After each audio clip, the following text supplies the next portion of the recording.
लहरों से डरकर कभी नौका पार नहीं होती। लहरों से डरकर कभी नौका पार नहीं होती। कोशिश करने वालों की कभी हार नहीं होती। जय हिंद मेरे प्यारे बच्चों। जितने भी मेरे प्यारे बच्चे कक्षा 10 के विद्यार्थी हैं और 2024 वार्षिक परीक्षा में सामाजिक विज्ञान विषय में मेरे प्यारे बच्चों आप लोग ध्यान देंगे। सामाजिक विज्ञान विषय में आप अच्छा स्कोर करना चाहते हो तो यहाँ पर जो मैं आपको प्रश्न बताने वाला हूँ, इन प्रश्नों को आप जरूर तैयार कर लेना। ये प्रश्न आपकी बोर्ड परीक्षा 2024 के लिए वेरी वेरी इंपॉर्टेंट हैं और प्रत्येक प्रश्न है 6 नंबर का। मैंने इस वीडियो में 6 नंबर के प्रश्नों को शामिल किया है, यानी जो विस्तृत उत्तरीय प्रश्न होते हैं उन्हें मैंने शामिल किया है और उम्मीद करता हूं कि आपको ऐसे तरीके से इन प्रश्नों का उत्तर समझा दूंगा कि आपको रटना नहीं पड़ेगा। तो मेरे प्यारे बच्चों आप लोग वीडियो के लास्ट तक जरूर बने रहिएगा और यदि आपने चैनल को अभी तक सब्सक्राइब नहीं किया है तो चैनल को भी सब्सक्राइब कर लेना। मेरे प्यारे बच्चों सामाजिक विज्ञान के सबसे महत्वपूर्ण प्रश्न हैं ये सभी 2024 बोर्ड परीक्षा के लिए।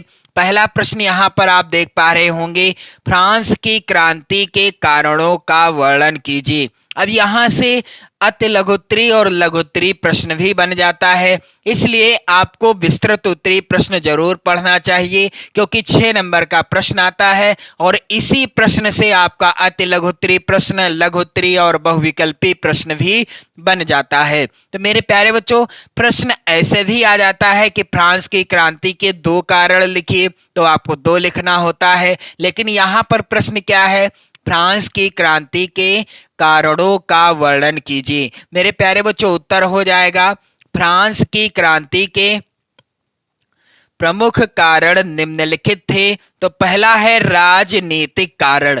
अब इसके अंतर्गत पहला कारण क्या है, निरंकुश शासन। फ्रांस का जो लुई 16वां था वह एक अत्याचारी तथा निरंकुश शासक था, उसका जन कल्याण की ओर कोई ध्यान नहीं था। फ्रांस का लुई 16वां जो शासक था वह एक अत्याचारी और निरंकुश शासक था, उसका जन कल्याण यानी लोगों का कल्याण करने के लिए वह जरा भी ध्यान नहीं देता था, यानी लोगों के कल्याण की ओर उसका ध्यान जाता ही नहीं था। जनता उसके निरंकुश शासन से त्रस्त थी और जनता जो थी उसके इस निरंकुश शासन से परेशान हो गई थी, अतः वह क्रांति के माध्यम से निरंकुश शासन को उखाड़ फेंकने के लिए एकजुट हो गई और जनता ने क्या किया, क्रांति के माध्यम से उस निरंकुश शासन को जड़ से उखाड़ फेंकने के लिए एकजुट होकर के क्या हो गया, क्रांति के रूप में परिवर्तित हो गया। अगला है यहाँ पर आप देख रहे हैं पृथक न्यायालय तथा कानून। फ्रांस की क्रांति का अगला जो है यहाँ पर राजनीतिक कारण के अंतर्गत क्या कारण था, पृथक न्यायालय तथा कानून। इसके अंतर्गत मेरे प्यारे बच्चों फ्रांस का शासन प्रबंध दोषपूर्ण था। फ्रांस का जो शासन प्रबंध था वह दोषपूर्ण था। वहां पृथक पृथक न्यायालय तथा कानून थे। वहां जनता के लिए समानता, स्वतंत्रता एवं मौलिक अधिकारों की कोई व्यवस्था नहीं थी। जनता ने असंतोष के कारण क्रांति का आह्वान कर दिया। अगला है यहाँ पर आप देखेंगे सैनिक असंतोष।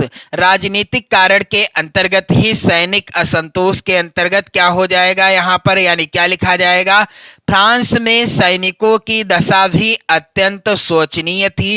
यानी जो सैनिक थे उनकी दशा भी अत्यंत शोचनीय थी। क्यों? क्योंकि युद्ध में लगातार लगे रहने के कारण सैनिक रक्तपात से ऊब चुके थे। सैनिक जो है युद्ध में लगातार लगे रहते थे, इसलिए वह रक्तपात से ऊब चुके थे और सैनिक असंतोष ने भी फ्रांस की राज्य क्रांति को प्रोत्साहित किया। सैनिक असंतोष के कारण भी राज्य क्रांति को प्रोत्साहन मिल गया। इसके बाद मेरे प्यारे बच्चों आप लोग ध्यान दीजिएगा, दूसरे नंबर पर है सामाजिक कारण। तो यहाँ पर आप लोग ध्यान देंगे, इसमें पहला बिंदु है वर्ग भेद। तो तत्कालीन फ्रांस का समाज अनेक वर्गों में बटा हुआ था। जो उस समय का समाज था फ्रांस का, वह अनेक वर्गों में बटा हुआ था। यहाँ कुलीन वर्ग के लोग वैभवपूर्ण जीवन व्यतीत कर रहे थे, जबकि जो कृषक यानी किसान थे और जो श्रमिक अर्थात मजदूर थे,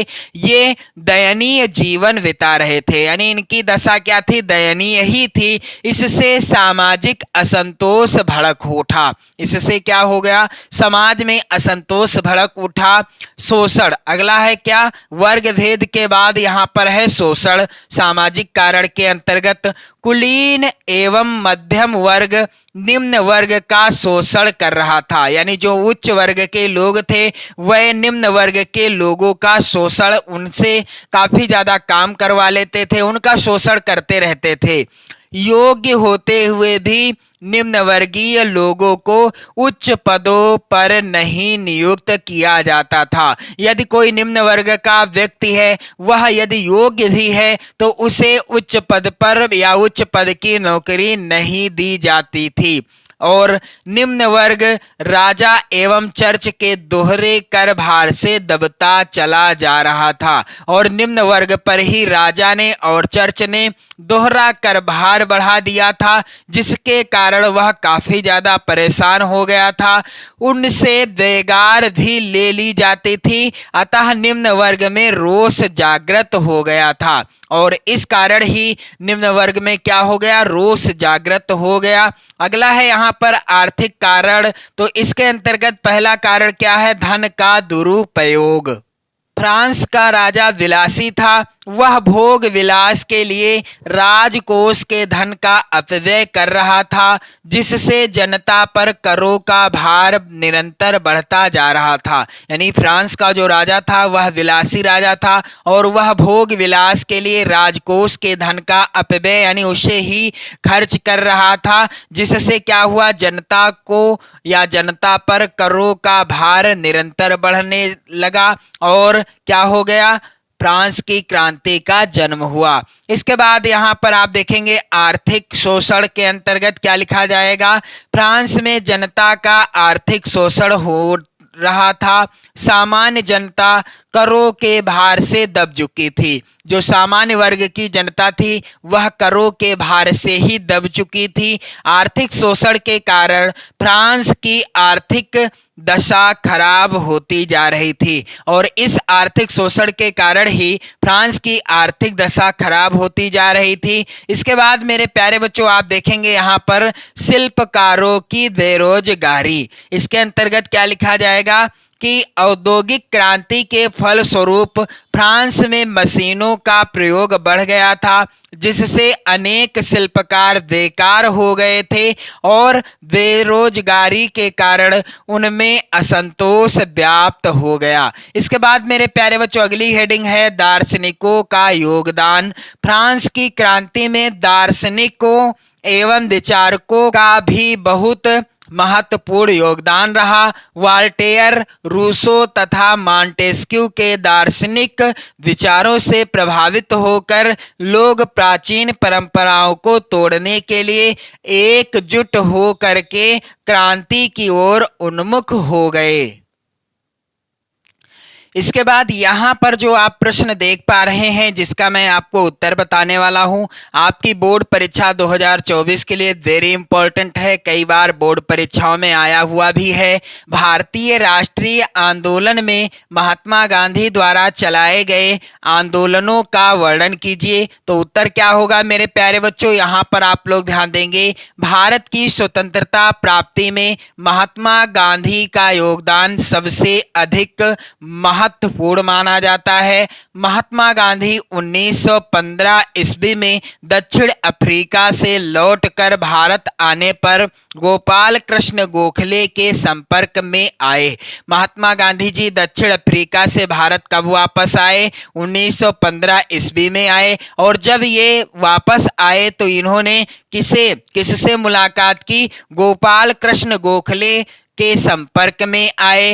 गोखले गांधी जी के राजनैतिक गुरु थे। एक प्रश्न और आ जाता है कि गोखले किसके राजनैतिक गुरु थे या गांधी जी के राजनैतिक गुरु कौन थे? तो गोपाल कृष्ण गोखले जी थे। प्रथम विश्व युद्ध में भारतीयों ने गांधी जी के नेतृत्व में अंग्रेजों का समर्थन किया था, लेकिन युद्ध समाप्त हो जाने पर अंग्रेजों ने क्या किया? भारत को स्वतंत्र करने का अपना वायदा पूरा नहीं किया। अंग्रेजों ने वायदा किया था कि यदि आप हमें प्रथम युद्ध जिता दोगे, भारतीयों से वायदा किया था, तो हम आपके देश को छोड़कर चले जाएंगे, यानी आपके देश को आजाद कर देंगे। लेकिन उन्होंने क्या किया? ऐसा बिल्कुल भी नहीं किया। अतः गांधी जी ने सत्याग्रह को हथियार बनाकर स्वतंत्रता संग्राम छोड़ दिया। और इसके बाद यहाँ पर आप देखेंगे असहयोग आंदोलन। तो क्या है असहयोग आंदोलन? गोपाल कृष्ण गोखले और बाल गंगाधर तिलक की मृत्यु के बाद भारत की राजनीति में गांधी युग का प्रारंभ हुआ। गांधी युग में भारत की राजनीति में गांधी जी का स्थान सर्वोपरि था। जीवन के अंतिम समय तक गांधी जी को भारत की जनता का असीमित प्रेम मिलता रहा। वह भारत की राजनीति के केंद्र बिंदु थे। 30 मार्च 1919 ईस्वी को दिल्ली में हड़ताल हुई। कब? 30 मार्च 1919 ईस्वी को। और हड़तालियों पर गोलियां चलाई गईं। इसके पश्चात सारे देश में हड़ताल और सभाएं हुई। 13 अप्रैल 1919 ईस्वी को जलियांवाला बाग हत्याकांड हुआ। यदि प्रश्न यहाँ से आता है कि जलियांवाला बाग हत्याकांड कब हुआ, तो उत्तर होगा 13 अप्रैल 1919 ईस्वी को। इसके बाद मेरे प्यारे बच्चों, जिसमें अनेक निर्दोष व्यक्ति मारे गए और घायल भी हुए। जलियांवाला बाग हत्याकांड में अनेक हमारे देश के महिला, पुरुष और बच्चे भी मारे गए और साथ ही साथ घायल भी हो गए। इसके बाद यहाँ आपको क्या लिखना है मेरे प्यारे बच्चों? पंजाब के हत्याकांड से दुखी होकर गांधी जी ने 1920 ईस्वी में असहयोग आंदोलन छेड़ दिया, किंतु चौरी चौरा कांड के कारण, जो कि 1922 ईस्वी में, इसे वापस ले लिया। यानी चौरी चौरा कांड कब हुआ? 1922 ईस्वी में। और फिर इसके बाद मेरे प्यारे बच्चों आप लोग ध्यान दीजिएगा कि चौरी चौरा कांड की घटना कहाँ हुई? गोरखपुर जिले में हुई। यहाँ पर आप लोग ध्यान देंगे, गोरखपुर जिले के चौरी चौरा नामक गांव में हुई।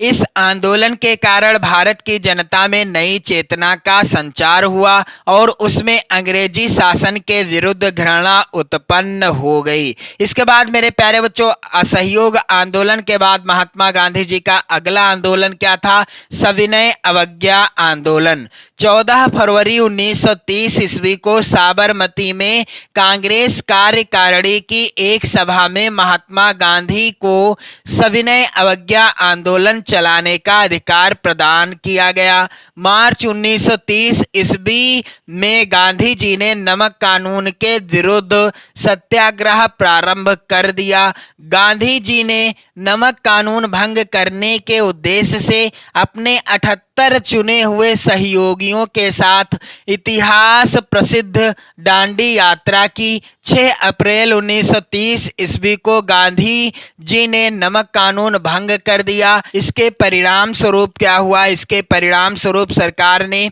अपना दमन चक्र चलाया और गांधी जी को गिरफ्तार कर लिया गया। इससे क्या हुआ? इससे जो है जनता में संघर्ष की ज्वाला भड़क उठी। ब्रिटिश सरकार के विरोध में स्थान स्थान पर हड़ताल तथा प्रदर्शन हुए तथा अनेक लोग जेल भी गए। अगला आंदोलन कौन सा था जिसे महात्मा गांधी ने चलाया? भारत छोड़ो आंदोलन। तो यहाँ पर इसके अंतर्गत लिखा जाएगा, गांधी जी ने भारत की स्वतंत्रता के लिए अंतिम बार 8 अगस्त 1942 को एक आंदोलन आरंभ करने का निश्चय किया। इस आंदोलन को भारत छोड़ो आंदोलन कहा जाता है। जापान द्वारा द्वितीय विश्व युद्ध में भाग लिए जाने के कारण भारत की सुरक्षा खतरे में पड़ गई थी। अतः गांधी जी ने भारतवासियों को करो या मरो, डू और डाई के लिए तैयार होने को कहा। 8 अगस्त 1942 को महात्मा गांधी के परामर्श पर